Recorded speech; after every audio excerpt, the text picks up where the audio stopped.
Okay, so at some point, with me being a Sixers fan, Celtics fan, I would have had to do a video about this at some point. But Al Horford. Now I made a few videos surrounding the Kyrie Irving situation and impending free agency and a lot of Celtics videos. And during some of those videos, I broached the subject of Al Horford. And although I said before, 2 years ago during the crazy playoff run for the Celtics, Al Horford was the leader of that team, and I meant that. Al Horford is the kind of guy that you could turn into a linchpin. But Al Horford's game, I don't know. I'm not a super fan of it. All right, I'm not super behind it. Now, I said the Celtics needed to do two things this offseason that are very important. One is let Kyrie go. Don't re-sign him, just let him go. Two is let Al Horford go. Now, luckily, Al Horford, I believe, declined his. I think he declined his option. I believe he had a player option, and he declined it for $30 million because I guess he thought that the team was going to bring him back or something. But Al Horford's game was not worth the contract they gave him. Although I think that he got a lot better, but it seems like a lot of these centers are getting better at three-point shots. Look at Brook Lopez, and Al Horford is one of them. All right, but I don't think that he was worth the money that the Boston Celtics gave him. Even when they gave it, I was excited to see what Al Horford could do for this team. Now, there were two things that really gave me reservation.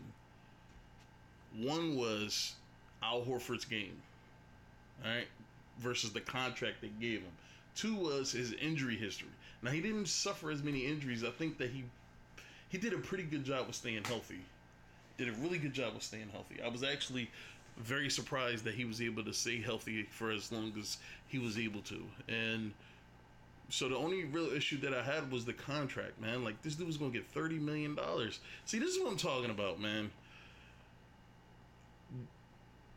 Julius Randle getting 20-something million from the Knicks a year is nothing compared to some of these contracts these other players are getting. Al Horford is one of them. This dude's getting $30 million. He was going to get $30 million. Fucking Otto Porter, $27 million. Like, there are some players out there that get paid a lot of money. I believe that the Harrison Barnes was in the $25 to $30 million range as well before he turned down his option. So, I don't know, man. Also, to go with the topic of the video, the Sixers signed Al Horford. Now, there are two things to think about here before anybody gets excited and say that the Sixers are the best team in the Eastern Conference. One, you have to go over fit. Can Al Horford fit? Like, what position is he going to play? Is he going to move to the 4, like I've been saying he should have done for years? I've been saying this since he got to Boston. He's not a center. He's an undersized center. He's an oversized power forward. Move him back to the power forward position. I've been saying this, but is he going to move to the 4? How is his game going to mesh up well with the young guys in that locker room? Because if you look at Jimmy Butler was the best player on that team last year. I don't care what anybody says. Jimmy Butler was the best player on that team last year. Most consistent player on that team last year. Jimmy Butler was, yes. So that didn't particularly work out as well as the Sixers fans thought it would. So I don't know, man. I don't see how big I think with losing Jimmy Butler and losing JJ Redick to get Al Horford is not a bad. It's not a bad trade-off. I'm not going to make it more than what it is. It's not a bad trade-off. But yeah, it's nothing to get excited about, man. Because you can't depend on Al Horford to go out there and get you 15 to 25 points a game. It's not going to happen. You can't expect him to shoot 40+% from the 3-point line. It's not going to happen. You cannot expect him to be able to get you, 8 to 12 rebounds a game. Probably won't happen. I'm not going to say it can't happen. Probably won't happen. And he's not a guy that's going to be a solid rim protector. So the only position I can see them having him at is the 4, chasing 4s, and he's not that fast, man. Al Horford fit in with Boston because Boston's system wasn't predicated on Al Horford moving around too much. It wasn't designed for him to be a fucking like a statue down in the post. You know, so I don't know, man. I don't know. Maybe I'm underselling this too much. I don't know. I think this is a great signing for the Sixers. If they needed a leader on this team that could keep everybody with the right perspective and be able to offer some veteran advice that would help them, because that's what Joel Embiid needs. He needs advice, because the way he was acting in the playoffs during the wins versus the excuses he was making during the losses, I mean, he needs somebody there to give him some guidance to be able to keep his mind focused on the task instead of worrying about excuse making and dancing on the fucking basketball court. So I don't know, man. We gotta see how it goes. Had to pick who's the best team in the East. Sixers. It is not close. If we're talking about name recognition, sure, the Sixers may be the best team right now. But with Boston getting Kemba,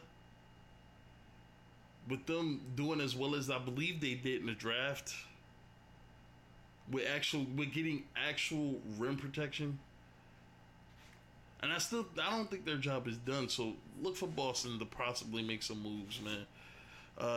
Also, Miami got Jimmy Butler. I'm not too excited about that. I think they need a lot more than just an all-star caliber guard.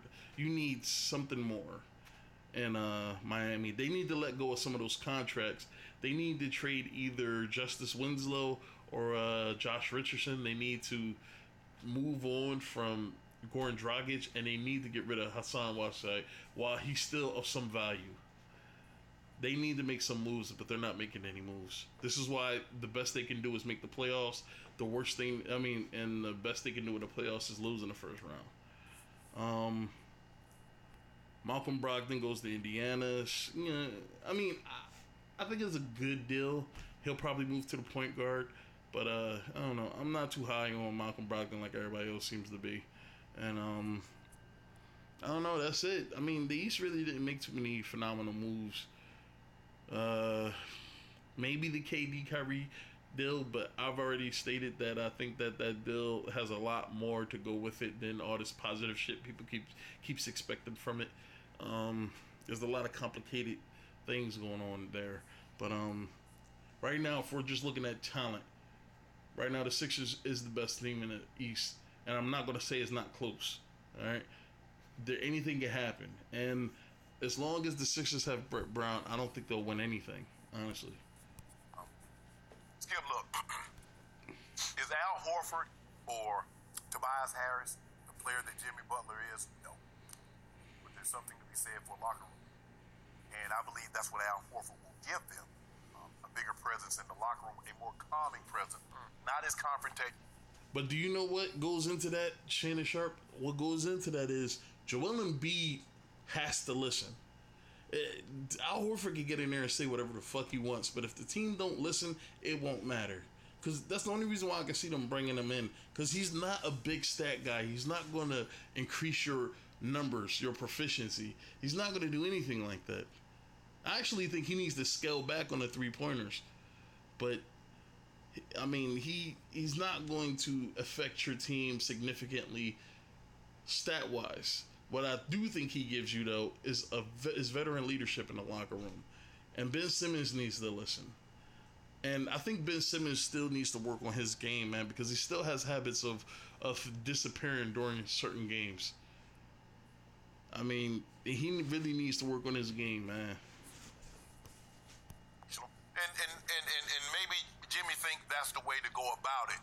But you can't confront everybody. Everybody's not going to be on the same wavelength, have the same type of demeanor, or want the same thing, or want to go about the same things that you do. I think Al Horford as a third or a fourth option is a great position for him. Skip, the mistake that Boston made is that when they signed him, they didn't have Kyrie and they didn't have Gordon Hayward. So he's the linchpin. He's the number one guy. That's not what he is. He wasn't the number one guy. He was the linchpin, as I just said. He was the veteran leadership in that locker room that kept those young guys in line, that kept them focused, that kept their perspective on where it needed to be. He was the guy, but he was not the number one option. See, and this is why I say when Kyrie went down and Gordon Hayward was already out and the young guys stepped up and they played well, it was because there was no alpha. There was no leader. Those young guys had the trust in one another. They had the trust in the coach, and they trusted in Al Horford to be their mentor in a way. And they depended on one another on the court, man. And you could just, even when Kyrie went down later in the, he missed a couple games, I think, on the back end of this season, they played more they was not having those issues on the court that they was during the entire season for those few games or whatever that Kyrie wasn't playing.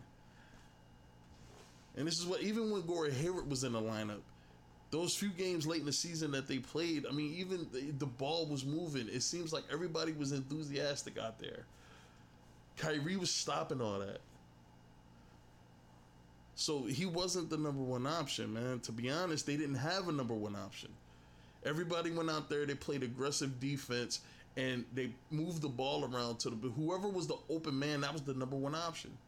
Whoever was the open man, he wasn't the number one option. And that wasn't Boston's mistake.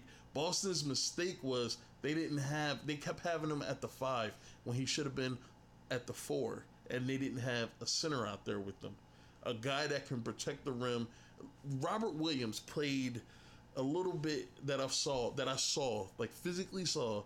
He played against the New Orleans Pelicans when they had Anthony Davis. And Anthony Davis had a pretty good game. But there was one play that showed how much potential this kid could have if they invested in him to be the 5. Where Anthony Davis went up for a dunk at the rim and Robert Williams jumped up and blocked his shit right there at the rim. I was like, they need to start this kid. I said it as soon as I saw it. They need to start this kid. Or they at least need to give him significant time down there in the post. He could work on his post game, but you can't teach a dude defensive instincts like that to be able to stop an all-pro power forward at the rim like that. I mean, I don't know, man. Maybe I'm a little bit too high on Robert Williams, but I think they need to invest more time in Robert Williams. That was the mistake Boston made. They didn't have a 5 out there. They had a 4 masquerading as a 5. If they could have, I don't know, I think they could have did it could have made a big difference against Cleveland in the playoffs if they had somebody who could rim protect out there. And it could have essentially took LeBron James out of the paint for a little bit. Kind of pushed that back a little bit of resistance. That was their mistake. The guy you build around said, oh yeah, we go and place with Al, but you put Joel Embiid in the mix. You put Ben Simmons in the mix. You add Tobias Harris. Now you got a nice quality player that is Joel Embiid. You're talking about Tobias Harris, who at his best is somewhat aggressive, not even really aggressive. If Tobias Harris grown the confidence in his game to be really aggressive but smart at the same time, I think this dude has the potential to be like a triple-double guy. I mean, he's not a dominant scorer, but I think that he can give you enough, and he also could do a bunch of different things. He can also play the 3. So if you ever needed to move him to the, I think that's what's going to happen. They're going to move him to the 3. They're going to put Al Horford at the 4, and they're going to have Joel at the 5. And I think that's how it should be. But if we're talking on a A grade to a F grade, I'm giving Tobias Harris maybe B-. I'm giving him a B-. I obviously would give Joel Embiid an A- because I think that his game is there. He just hasn't put it all together as a vet yet. He needs to learn how to put it all together, and I think that's what Al Horford can help him do. And I gotta give Ben Simmons a B+. I don't think that he's as good. And the reason why I give him a B+ is because the matchup issues that he causes. but he's not even an effective scorer really, unless he's attacking the paint. But right now, I'm giving him a B plus. If he develops a shot, maybe I can move up to an A minus or an A. I don't know. He has to develop a consistent shot. So Shannon Sharp is looking a bit too into this. Too much into this. Like it's some big, massive thing when it's really not. We have to see how the chips fall first. He miss times, you can slide him to the 5. He can play. And none of those guys can you depend on to give you effective perimeter shooting. Jimmy Butler could give you that. JJ Redick obviously could give you that, and they lost both of those guys. Play the 5. He can play the 4. He can stretch. He can shoot 3 from mid. Now, they're gonna be hell on defense. That's a big front line team. Everybody goes 6'9" above. Tobias is the shorter than 6'9", and then you go 6'10" Ben Simmons, 7'2" Joel Embiid, 6'10 and a half, 6'10", 11 Al Horford. And I love the swap with Josh. It's a shame when your point guard is taller than your power forward. That's a shame. Or your power forward center. That's a shame. Richardson. He's gonna be a damn midget out there on the basketball court. Guy that can play D, can shoot the 3, great offensive guy. So I like them, Skip. I thought Boston got better. Kyrie is a better player than Kemba Walker. But I think Kemba will fit the team better. Kemba does not strike me as a guy that's going to come in and immediately demand that he's the number one option. He's going to find his place on the team. And I think that's what they needed to do. They needed to move Kyrie and find somebody that was going to fit in with the team and not make the team fit them. Kyrie has his issues that didn't sit well in that locker room. I'm not so sure there are very many people in Boston's locker room. I don't know how the fans feel about him, Skip, but I don't think there's very many people in the Boston organization that's upset that Kyrie is no longer there. And they shouldn't be, and they should have, honestly, they should have moved him earlier. They should have moved him earlier. Because if you were to ask me right before the trade deadline, is Kyrie going to help this team win a title? No, they won't win the title this year. There's way too many chemistry issues going on right now. There's way too many internal battles that needs to be stopped in order for this team to be.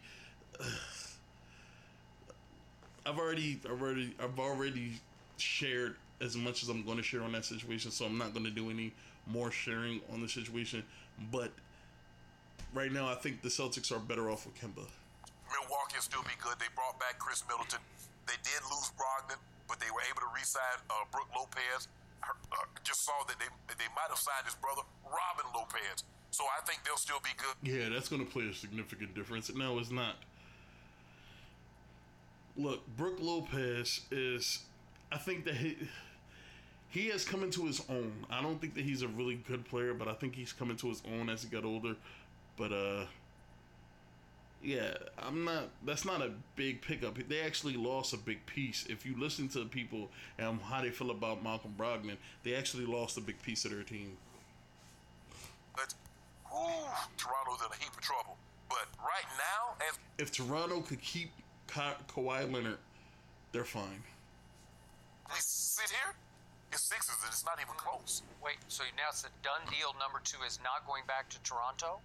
No, I'm saying they're in a holding pattern. Okay. And, Skip, look. There's only 2 teams that has a chance to sign Kawhi in free agency. It's the Clippers and it's the Raptors. Now, for any reason, if he goes to the Lakers, which I think would be a massive mistake, and I don't think Kawhi wants to go play with LeBron. I don't think really anybody wants to play with LeBron except for Anthony Davis. That would be a surprise to me. But there's a chance he may go there. But I think the real 2 contenders right now are the Clippers and the Raptors. Either put me down or don't take off. If I got I hate when the traffic is backed up over. And the Golden State Warriors got D'Angelo Russell in a trade. If they have enough money, which I doubt they do, but if they do have enough money, I will go after Kawhi, honestly. I will go after him. I will try to strike the biggest pitch I possibly could to convince him to consider us. Because they need somebody that's going to fill Durant's spot. Right now, the Warriors are in trouble. Hartsfield Jackson, and so we're going to be able to hold my butt. Take me down. Kawhi, take your time. Cause we got this. But we got this. All last week you were saying he should go back to Toronto. That was before. That was before. That was before. Yeah. You've said a lot of things that changed on the fly, right? Okay. So, what if he does? Let's do the hypothetical. What if he does go back to Toronto? Then who's the best team in Philly. the East? Still? Yes. Wow. Toronto.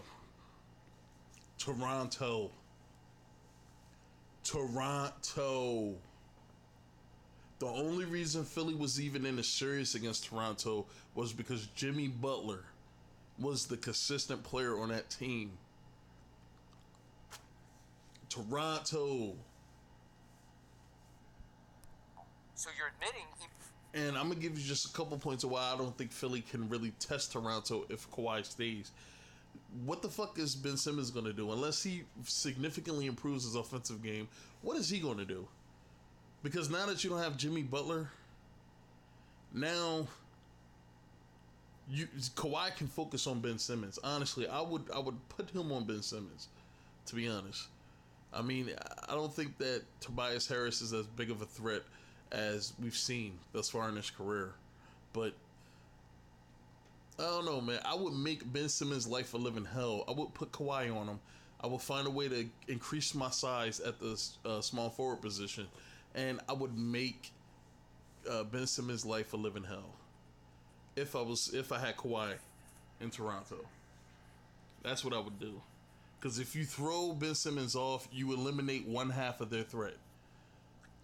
made the luckiest shot in the history of the playoffs to beat Philly. Am I right? They ain't got nothing to do with Skip. Okay, Skip. because I agree with your premise. Because if Joel Embiid doesn't have 2 viruses and 2 sore knees, they're... Joel Embiid was not injured. Joel Embiid was not sick. I'm not going to say he wasn't sick at any point, but he wasn't sick when he kept saying he was.